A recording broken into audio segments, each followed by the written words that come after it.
बार आप भगत साहब भी मंत्री रहे हैं, तो निश्चित रूप से हमारी बातों को आप सुनेंगे और सांसदों का भी सम्मान ज्यादा कैसे हो हवाई अड्डों पे, इस बात का भी विशेष रूप से आप ध्यान रखें। आम आदमी जो सिक्योरिटी को लेकर कई बार शिकायत आती है कि आम आदमी परेशान, आम आदमी तो ये सारा आपस में सामने से बिठा के और इस हमारी जो हवाई जहाज से जो इस वर्ल्ड के अंदर जो हमारी हिंदुस्तान की हवाई सेवा है वो बेहतर कैसे बने, आम आदमी को इसका फायदा मिले।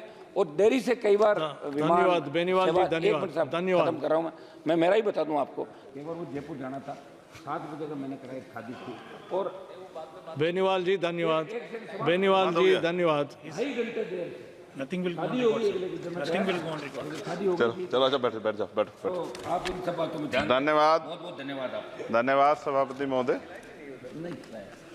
मैं आपने मुझे मौका दिया इसके लिए धन्यवाद।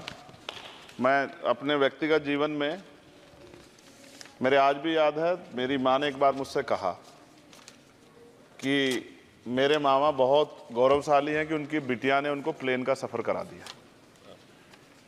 क्योंकि हम गांव से आते हैं, किसान परिवार से हैं, तो हर चीज़ की हमारे लिए अहमियत है। मैंने भी ये तय किया था कि मैं अपनी सैलरी से अपनी माँ को एक बार हवाई जहाज का सफ़र ज़रूर कराऊंगा। अब हालात ऐसी हैं, आप बेहतर जानते हैं, हमने देश भी जानता है, सब लोग जानते हैं कि गरीब आदमी हवाई जहाज में सफ़र नहीं कर सकता। प्रधानमंत्री जी तो कहा था बहुत दिन पहले कि चप्पल वाला जो है हवाई जहाज में सफ़र करेगा, लेकिन आज हालात ऐसे, किराया भाड़ा इतना बढ़ गया है, ये नीतियाँ हैं उसकी वजह से कि गरीब आदमी सफ़र नहीं कर सकता है। गरीब आदमी तो ट्रेन में AC के डब्बे में सफ़र नहीं कर सकता, इस तरह के हालात।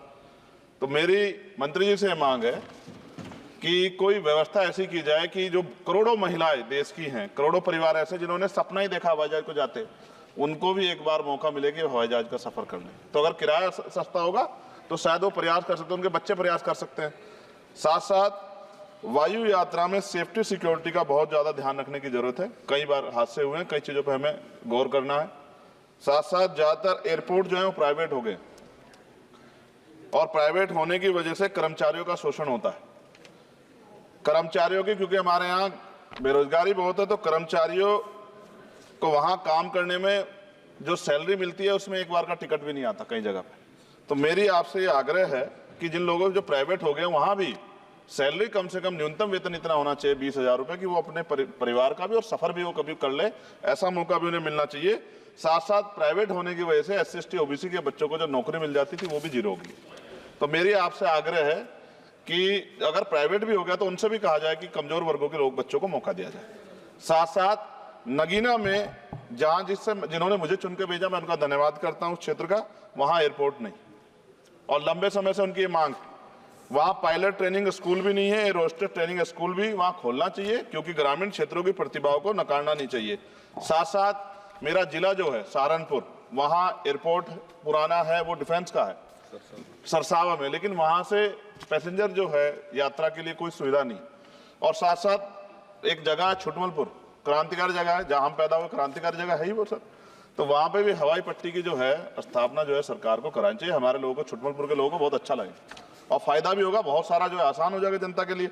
और सुबह से हम प्रयास कर रहे हैं सर कि हमें बोलने का मौका दिया। यहाँ छोटी पार्टियों के लिए थोड़ी समस्या है और 2.5 घंटे इंतजार का मौका मिल रहा है। मैं भाजपा के साथियों को याद दिलाना चाहता हूँ, एक समय था कि आप पे भी 2 मेंबर ऑफ पार्लियामेंट थे, आज आपकी सरकार है, आपको तीसरी चौथी बार मौका मिला है।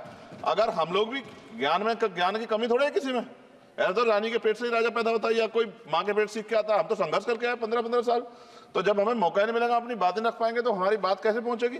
साथ साथ मेरा आपसे आग्रह है, ये मेरी मांग नहीं है, ये पंजाब के लोगों की मांग है। देश के प्रधानमंत्री जब कह के आए थे पंजाब में, कह के आए थे पंजाब में कि जब आदमपुर एयरपोर्ट का नाम जो है सतगुरु रविदास जी महाराज के नाम पर करने के लिए कह गया था प्राइम मिनिस्टर। आप पता करा लो, ऑन रिकॉर्ड है, प्राइम मिनिस्टर ने अपनी स्पीच में कहा जब पंजाब गए कि हम इस जालंधर में जो एयरपोर्ट है आदमपुर में, कि हम उसका नाम सतगुरु रविदास जी महाराज के नाम पे करेंगे। लेकिन सर दावे और वादे हैं, कब तक ये खोखले वादे होते रहेंगे। देश के प्रधानमंत्री की बात का कोई सम्मान होना चाहिए। क्या सरकार, ये मंत्री जी नहीं सुनना चाहते या फिर उन्होंने झूठा वादा कर लिया, इन पे भी ध्यान देना चाहिए। लेकिन साथ साथ मेरी मांग भी है, मैं पुनः इस बात को दोहराऊंगा सर, कि गरीब लोग, मैं गांव में जाता हूं, मीटिंगों में जाता हूं, पूछता हूं महिलाओं से, कभी हवाई जहाज सफर किया? मैं लाखों लोगों से मिल चुका, आज तक गरीबों ने हाथ नहीं उठाया सर कि उन्होंने हवाई जहाज का सफर किया, हेलीकॉप्टर का भी नहीं किया है। क्योंकि सर इस देश में आर्थिक गैर बराबरी बहुत बड़े पैमाने पे है। गरीब पैदा होता है, मर जाता, ना अच्छा इलाज मिलता, ना सुविधाएं मिलती, बस उसका जीवन है कि वो पैदा हो गया, ऐसा लगता है मजबूरी में पैदा हो गया, उसको पैदा ही नहीं होना चाहिए था। इस देश में कमजोर वर्गों के लोगों का भी सम्मान होना चाहिए, उनको अवसर मिलना चाहिए। सरकार की योजनाओं में गरीबों की हिस्सेदारी होनी चाहिए, इस बात का ध्यान जो है सरकार को रखना चाहिए। और अगर सरकार नहीं रखती है तो वो सरकार सर गरीबों की नहीं हो सकती है। नौजवान जो है मंत्री सरकार ने दिए हैं, और मुझे उम्मीद है कि एक नौजवान दूसरे नौजवान के दर्द को और गरीबों के दर्द को और ग्रामीण क्षेत्रों के दर्द को समझेगा। और मुझे भरोसा है आपके ऊपर, आपकी शैली के ऊपर, क्योंकि पिछली बार भी विषय उठा था।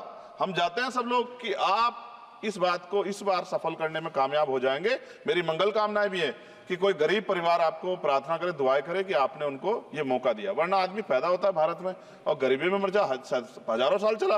अब भी आजादी के 75 साल बाद भी अगर ये नहीं हो पा रहा है तो इस पे हमें गौर करना चाहिए कि क्यों नहीं हो पा रहा। कई सीनियर साथी हमारे यहाँ हैं, मैंने उनको प्लेन चलाते हुए देखा, मेंबर ऑफ पार्लियामेंट होते भी। मेरा विश्वास है कि अगर इधर से भी और इधर से भी सब लोग जनता के विषय में सोचेंगे तो जनता की जिंदगी आसान होगी, जो कि अभी नजर नहीं आती। और मैं फिर आपसे आग्रह करूंगा, आप चेक कराइए, SC ST OBC के बच्चों को वैसे ही नौकरी नहीं मिल रही है, और जब ये पूरा सेक्टर प्राइवेट हो जाएगा तो क्या रिजर्वेशन करेंगे हम लोग? क्या फायदा रिजर्वेशन का? जब SC ST OBC के बच्चों क्या रिजर्वेशन का फायदा? गाली तो खाते हैं इस नाम पे, लेकिन रिजर्वेशन ही कहां मिलेगा जब सब प्राइवेट हो जाए? प्राइवेट वाले कहां दे रहे हैं? तो उनको कहिए कि प्राइवेट सेक्टर में मैं विधेयक लेके आया, निजी विधेयक, कि प्राइवेट सेक्टर में SC ST OBC के बच्चों को मौका मिलना चाहिए। सुप्रीम कोर्ट का एक ऑर्डर आज चर्चा हुई इसमें कि भाई क्रिमिलेयर होगी। कितने अरबपति बने आप लोग? कितने लोगों पे हवाई जहाज बताइए? SC ST के लोगों पे कितने लोगों पे हेलीकॉप्टर बताइए? आप कुछ नहीं है आपके पास आंकड़े। सब लोग मिलकर गरीबों को चलना चाहते हैं, ये गलत है सर। मैं आपका धन्यवाद करूंगा पुनः सर, और क्योंकि हम ही कोरम पूरा करते हैं सर, देख लीजिए आप, हम ही बैठे कोरम पूरा करते हैं। हमें विश्वास है अपने देश की पार्लियामेंट पे कि आज नहीं तो कल इस पार्लियामेंट से गरीबों के लिए कानून बनेंगे और गरीबों के लिए पॉलिसियां बनेंगी और गरीबों को भी सम्मान का जीवन मिलेगा, ऐसा हमें विश्वास है। मैं आपका धन्यवाद करता हूं और मुझे उम्मीद है नौजवान हमारे मंत्री से कि वो गरीबों की बात को सुनेंगे और हम लोगों की पीड़ा को समझेंगे और हमारे क्षेत्रों में काम कराने का। धन्यवाद। श्री रविंद्र